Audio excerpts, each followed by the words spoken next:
స్వతంత్రం వచ్చిన తర్వాత ఈ జిల్లాలో పెద్ద పెద్ద కుటుంబాలు ఉన్నాయి, రాజకీయ విమర్శలు చేసుకున్నారు, అన్నీ చేసుకున్నారు, కానీ దాడులు ఎప్పుడు కూడా చేయలే. ఈరోజు కేవలం ఇందాక ప్రశ్న చెప్పినట్టు మీకు నష్టం కలిగితే డిఫమేషన్ వేసుకోండి, అలాగో మీరు కేసులు పెట్టే చరిత్ర ఉందో కేసు పెట్టుకోవచ్చు. కానీ ఇప్పుడే వీడియో చూసాం, ఎంతమంది వచ్చారా ఏందనేది చూస్తే దాదాపు 200 మంది పైగా ఈరోజు ఇంటి మీదకి వచ్చి దాడి చేసి, ఈరోజు నిజంగా ఒకటి అడుగుతాం, ఒకవేళ ప్రశ్నను కానీ వాళ్ళు కొడుగ్గా ఉంటే ఈరోజు మీరు ఒక చంపేయాలను ఒక దురుద్దేశంతోనే కదా ఇక్కడికి రావడం జరిగింది.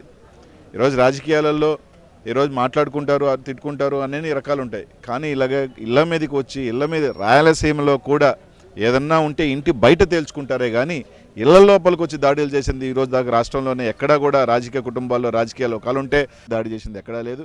పైపెచ్చు దాడి చేసిందే కాకుండా ఇట్లాంటి నీచమైన చేష్టాలు చేసిందే కాకుండా పొద్దున్నే లేచి నాకు సంబంధం లేదు, ఎవరు చేసినా ఖండిస్తాను నేను అని చెప్పి మాట్లాడుతున్నారంటే ఇంతకైనా ఒక క్రిమినల్ మైండ్ సెట్ ఉన్న వాళ్ళు నాకు తెలిసి ఎవరూ లేరు.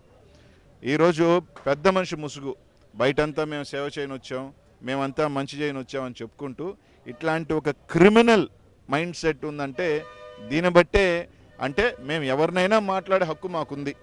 మేము ప్రసన్నను పట్టుకొని పర్సంటేజ్లో ప్రసన్నను మాట్లాడచ్చు, పిహెచ్డి అని మాట్లాడచ్చు, మీరు అన్ని అవినీతి అని మాట్లాడచ్చు, వేరే వాళ్ళు చేసిన పనులు కూడా మేము చేసామని చెప్పుకోవచ్చు, అన్నీ మీరు చెప్పుకోవచ్చు.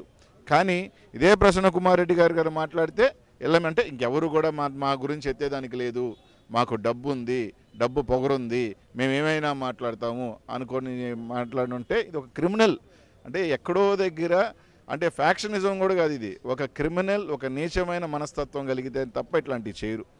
అత్యంత ధనికుడు పార్లమెంటేరియను ఎవరు అంటే వీపీఆర్ అని చెప్తున్నారు, ఆయన డబ్బున్నోడేనే కదా అంటారు.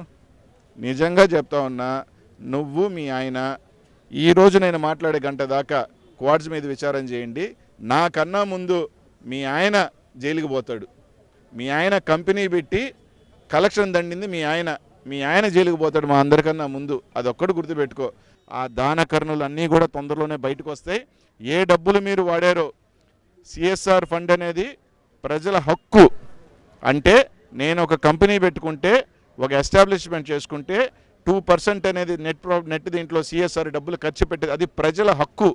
ఆ డబ్బులను తీసుకొని వచ్చుకొని నీ మైనింగ్ వ్యాపారంలో 2% ఏదైతే సిఎస్ఆర్ డబ్బు ఉందో ఆ మైనింగ్ డబ్బుల్ని వీపీఆర్ ఫౌండేషన్కి మళ్ళించుకొని ఆ వాటర్ ప్లాంట్లు చేసుకొని దైవ కార్యక్రమాలు చేస్తున్నావు తప్ప, అది కాక మీరేం డబ్బులు తీలా, దాన్ని కూడా ఇన్ఫర్మేషన్ యాక్ట్ పెట్టి తీస్తాం. మీరంతా ప్రజాసేవకులు. ఈరోజు ఒకటి అడుగుతున్నా, మీరు చాలా దూరదృష్టిన్నోళ్ళు. ఆ ఒక నెల్లూరు పార్లమెంటులోనే వాటర్ ప్లాంట్లు ఇచ్చారు తప్ప నెల్లూరు పార్లమెంట్ దాటి ఒక వాటర్ ప్లాంట్ కూడా ఇలా ఎందుకు?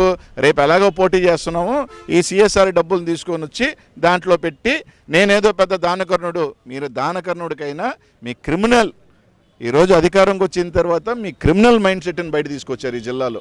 ఈ విధంగా ఒక 100-200 మంది పైగా ఇళ్ల మీదకి పంపించి ఇళ్లతో సహా దాడులు చేయించి, అంటే ఒక చంపేయాలనే మైండ్ సెట్. ఏమన్నా అంటే మహిళని నన్ను పట్టుకొని, అంటే నువ్వు నోటుకు వచ్చినట్టు నువ్వు మాట్లాడుతావు, మహిళను లేకుండా వాడంటావు వీడంటావు అన్నీ మాట్లాడుతావు. అంటే మీకు మాత్రం ఏదేమన్నా పేటెంటా? మేము ఎవరినైనా మాట్లాడతాం, మమ్మల్ని మాట్లాడకూడదు. ఈరోజు అన్నావు నీకు సంబంధం లేదని, టీటీడీ బోర్డు మెంబర్గా ఉన్నావు నువ్వు. ఆ వెంకటేశ్వర స్వామి సాక్షిగా టీటీడీ బోర్డు మెంబర్గా ఈ దాడి నాకు సంబంధం లేదు, నాకు తెలిసి జరగలేదు, ఎవరు కూడా నేను పంపించలేదు, నేను ప్రోద్బలం చేయలేదు అని చెప్పగలుగుతావా అని అడుగుతా ఉన్నాం. ఇంకంతకన్నా మేమేం అడగట్లా. రోజు వెళ్ళప్పుడు ఒకటిగా ఉండవు. ఈరోజు మీరు ఎన్నోసార్లు మేము చెప్పాం, మాకు ఇంకా తక్కువ ఉంది. 80లో 75లో పోలీస్ స్టేషను జైలు చూస్తే బాగోదు. రాజకీయాలు చేద్దాం, విమర్శలు చేసుకుందాం, ఘాటు విమర్శలు చేసుకుందాం, కానీ ఇంటి దాటి రాజకీయాలు ఎప్పుడు ఇంటి బయట ఉండాలి, ఇంటి బయట మాట్లాడుకోవాలా, ఇంటి బయట వదులుకొని ఇంట్లో. కానీ ఈరోజు ఇళ్ల లోపలికే వచ్చి దాడి చేయటం అనేది అసలు నిజంగానే ఇది దారుణం. వైఎస్ఆర్ కాంగ్రెస్ పార్టీ లేదు నిర్ణయం తీసుకుంటే ఒక 5,000 మంది అన్న పోయి బాగలగొట్టం. మాకు చేత కాదు కదా, అది ఏమవుతుంది, కేసులు అవుతాయి. కానీ ఒక సంస్కారం ఉంది, మాకు ఇది ఉంది. నెల్లూరు జిల్లాలో ఇట్లాంటి కొత్త సాంప్రదాయానికి తెర తీయకూడదు, మంచి పద్ధతి కాదు అని అందరం కూడా ఉన్నాం. కాబట్టి ఆలోచన చేయండి. నోటికి వచ్చినట్టు ఇంకా కూడా పొద్దున్న లేచి ఆడ వెంకటేశ్వర స్వామి దండం పెట్టడం, ఇటు నోట్లోంచి అబద్ధాలు చెప్పడం. ఖచ్చితంగా దీన్ని ఎవరు కూడా పార్టీలకు అతీతంగా, దీంట్లో తెలుగుదేశం పార్టీ వాళ్ళు కూడా ఇట్లాంటి వాళ్ళని చేర్చుకున్నామని బాధపడుతున్నారంట. అదేదో చూసుకోమని. ఈ ఘటనపై మాజీ సీఎం జగన్ దృష్టికి తీసుకెళ్లారు. ఏ విధంగా స్పందించారు? జరిగిన నాకు తెలిసి ఒక అరగంట 45 నిమిషాల లోపల జగన్మోహన్ రెడ్డి గారు ప్రసన్నకు ఫోన్ చేయడం జరిగింది. దీనికి సంబంధించి కూడా పూర్తిగా కూడా తెలుసుకోవటం కూడా జరిగింది ఈ సంఘటన గురించి.